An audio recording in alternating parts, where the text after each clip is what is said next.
Assalamualaikum warahmatullahi wabarakatuh. Anak-anak yang saya cintai dan yang saya banggakan, pada kesempatan kali ini Bu Guru akan memberikan materi tentang bimbingan dan konseling. Anak-anakku, mari kita belajar semangat dan semangat agar kalian mencapai apa yang kalian cita-citakan. Bu Guru di sini memberikan materi tentang bimbingan dan konseling. Hari ini kita membahas tentang bimbingan dan konseling kelas 7. Oleh karena itu, mari kita siapkan pensil atau pulpennya, buku ya.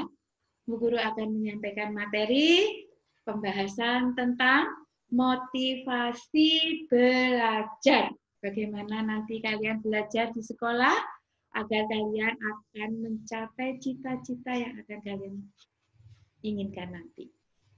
Mari anak-anak, bidang bimbingan kita tentang belajar. Yang pertama, uraian materi. Sudah disiapkan? Berikut, Bu Guru akan menyampaikan tentang pengertian motivasi belajar. Sudah? Kita lanjutkan. Motivasi belajar adalah keseluruhan daya penggerak dalam diri siswa yang akan menimbulkan kegiatan belajar dan memberikan arah pada kegiatan belajar.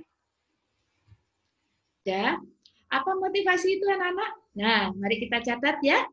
Motivasi adalah penggerak, yakni penggerak yang menimbulkan keinginan seperti keingintahuan, terus keinginan untuk berkreatif ya. Lanjut, keinginan untuk memperbaiki kegagalan. Berikut, keinginan untuk sukses dan sebagainya. Ya, di bawah.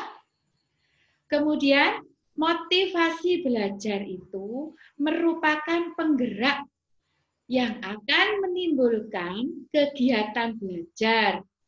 Kegiatan belajar di sini meliputi mendengarkan, menyimak, mengerjakan tugas, mengobservasi, apalagi meneliti, nah, terus menelaah materi pelajaran.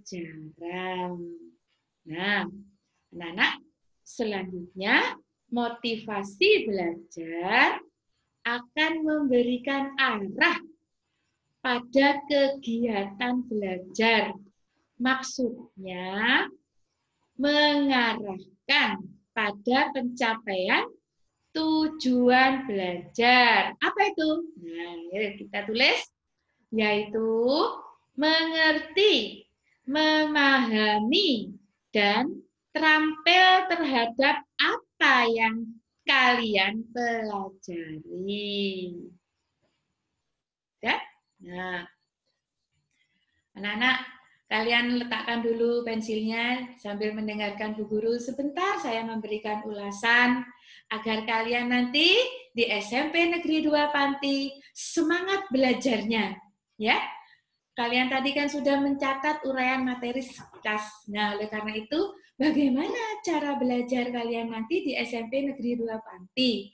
Nah, oleh karena itu, kalian lengkapi apa yang harus kalian tuju. Misalnya, saya besok bimbingan dan konseling. Oleh karena itu, siapkan bukunya, materinya. Ini akan Bu Guru sampaikan dengan seksama.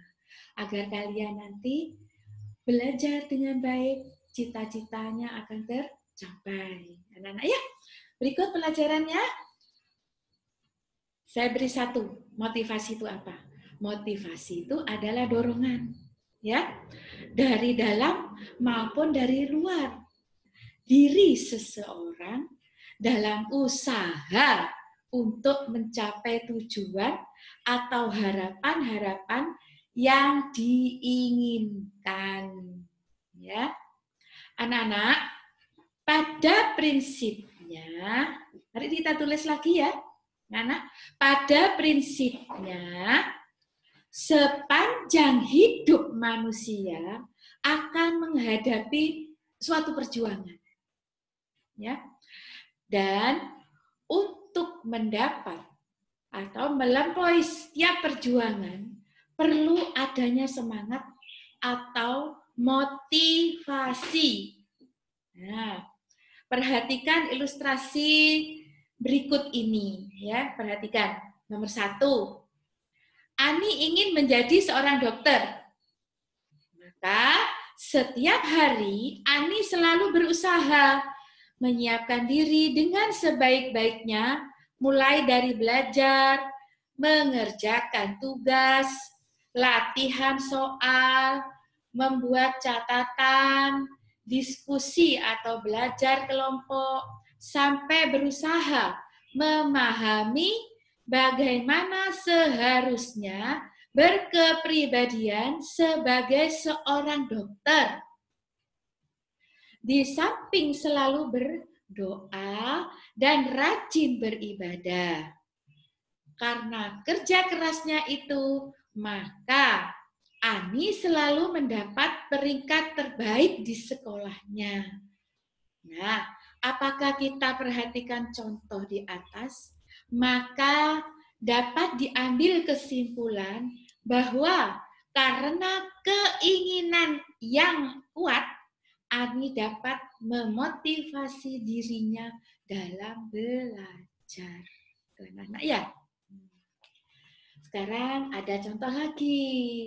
Si Roni sekarang. Nah, Roni itu mempunyai kegemaran main gitar.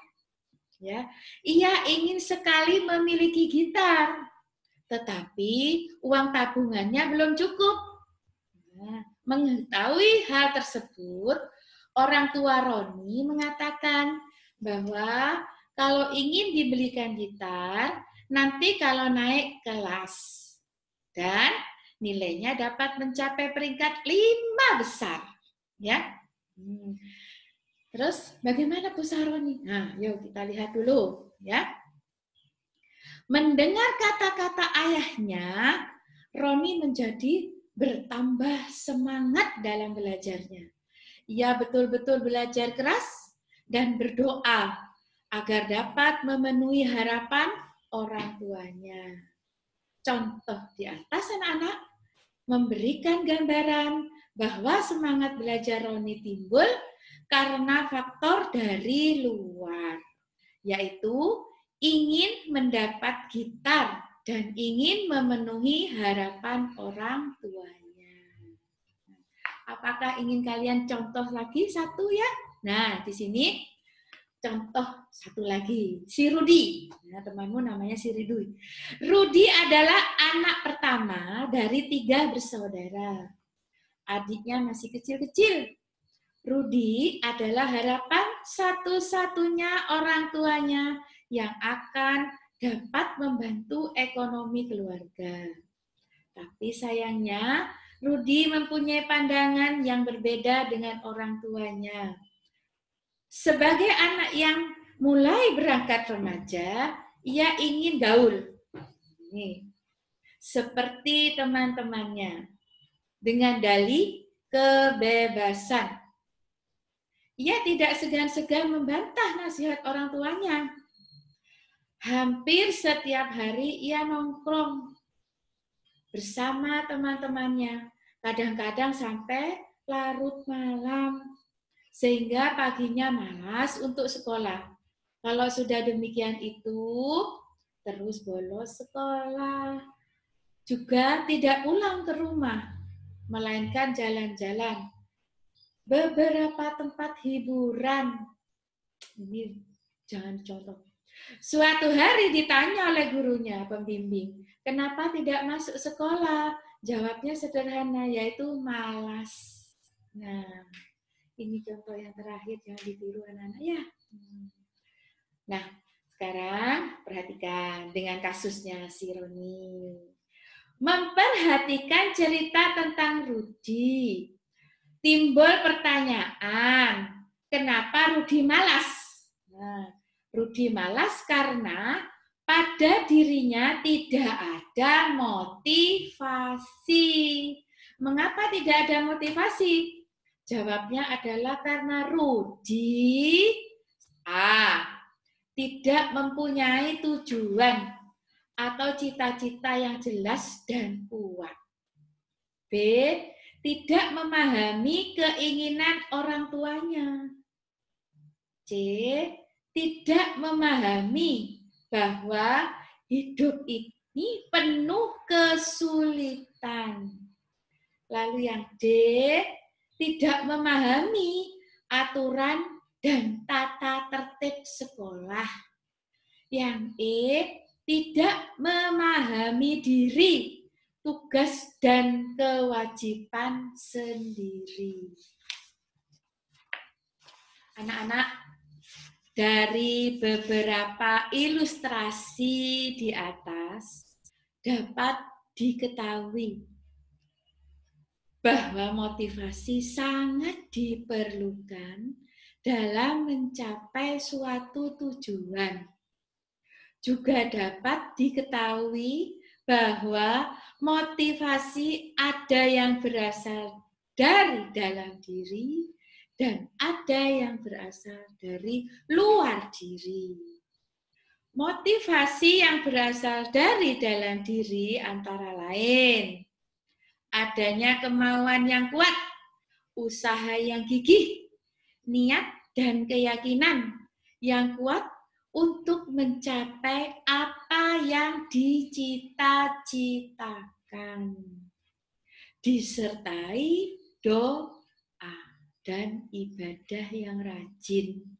Sedangkan motivasi yang berasal dari luar diri, misalnya untuk memenuhi harapan orang tua, ingin mendapat hadiah.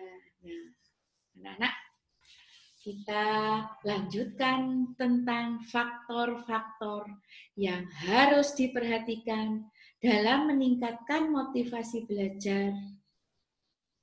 Catat ya, nomor 1. Setiap usaha belajar perlu ditetapkan niat dan tujuan yang jelas. Nomor 2, merencanakan kegiatan belajar sebaik-baiknya. Nomor 3, memahami setiap hambatan yang dihadapi dalam belajar. Nomor 4, berdoa untuk keberhasilan. Nomor 5, selalu mawas diri dan mengembangkan kesadaran untuk lebih memahami diri. Semakin dalam pemahaman diri seseorang, semakin besar semangat yang akan muncul. Nomor 6, menerima masukan orang lain. Jadi kalian mau ya menerima masukan orang lain. Nomor 7, memahami norma-norma tentang belajar yang baik. Nomor 8, memahami rencana masa depan. Nah, mari berikut anak-anak kita tulis apa motivasi itu. Nah, motivasi harus selalu ada ya dan dipelihara. Jadi semangat terus ya. Agar apa? Agar senantiasa hidup menggelora di dalam jiwa kita selamanya. Anak-anak, berikut anak-anak di bawahnya ya, tadi titik. Kalau kita kehilangan semangat, badan rasanya lemah. malas, tidak bergairah, tidak berdaya, bahkan merasa tidak berharga. Nah, ya, berikut. Sungguh ini sangat merugikan. Jadi, motivasi sangat diperlukan untuk keberhasilan seseorang dalam belajar. Oke, di bawahnya. Salah satu tujuan belajar di kelas agar kita dapat naik ke kelas berikutnya atau sampai lulus. Untuk mencapai tujuan tersebut, kita perlu usaha. Berharap memperoleh hasil yang memuaskan adalah idaman setiap orang. Berusaha agar kita memahami usaha-usaha apakah yang perlu dilakukan. Perhatikan hal-hal berikut ini. Persyaratan akademis meliputi 1. Hasil ulangan yang diperoleh sudah tuntas atau lulus. 2. Kehadiran di sekolah hendaknya sesuai dengan ketentuan. 3. Konsentrasi belajar, baik di rumah maupun di sekolah. 4. Kesehatan fisik maupun mental yang menunjang kegiatan belajar.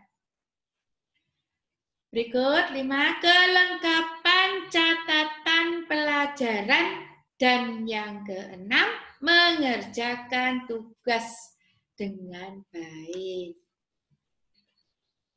Anak-anak, di sini juga ada persyaratan tentang budi pekerti. Mari kita catat. Meliputi 1. Kelakuan. Kelakuan, titik 2. A. Ketaatan terhadap tata tertib sekolah. B. Bersikap santun dan ramah kepada guru atau karyawan sekolah. C. Menjalin hubungan baik dengan teman sebaya. Yang D. Memperhatikan pelajaran. Ya. Nah, itu kelakuan. Sekarang kerajinan. Titik 2. A. Kehadiran dalam kegiatan belajar mengajar. B. Kehadiran dalam kegiatan ekstrakurikuler. C. Aktif mengikuti kegiatan peringatan hari-hari besar. D. Kehadiran dalam kegiatan upacara bendera. E. Mengerjakan PR atau pekerjaan rumah atau tugas-tugas lain dari Bapak Ibu guru di sekolah. Terakhir, F. Kelengkapan dan kerajinan buku catatan. Nah, berikut kerapian atau kebersihan. 1. Memakai seragam lengkap sesuai ketentuan. 2. Memakai pakaian bersih dan rapi. 3. Rambut disisir rapi, tidak mengenakan pewarna rambut. Utamanya anak laki-laki ini ya. 4. Menjaga kebersihan diri dan lingkungannya. 5. Buku-buku pelajaran disampul rapi dan bersih. 6. Membuang sampah pada tempatnya. Anak-anak ya. Sekarang ada tinggal terakhir, faktor X. Apa itu faktor X? Mari kita catat. Yuk, siapkan? Ya. Nah, mari anak-anak. Faktor X. Untuk dapat naik kelas atau lulus, nah, selain memperhatikan persyaratan akademis dan budi pekerti, masih ada hal lain yang menentukan, yaitu faktor X. Nah, manusia hanya dapat berusaha, tetapi Tuhan yang akan menentukan usaha kita atau tidak. Itulah yang dimaksud dengan faktor X. Oleh karena itu, setelah kita memperhatikan semua usaha, sebaiknya kita selalu berdoa. Baik sebelum maupun sesudah belajar. Dan setiap selesai sembahyang, agar Tuhan senantiasa memberi petunjuk dan kemudahan kepada kita. Semoga meridhoi semua yang telah kita lakukan. Sebelumnya, anak-anak, akhir dari pelajaran ini, marilah kita membaca hamdalah bersama-sama. Alhamdulillahirabbil alamin. Semoga semua sukses. Assalamualaikum warahmatullahi wabarakatuh.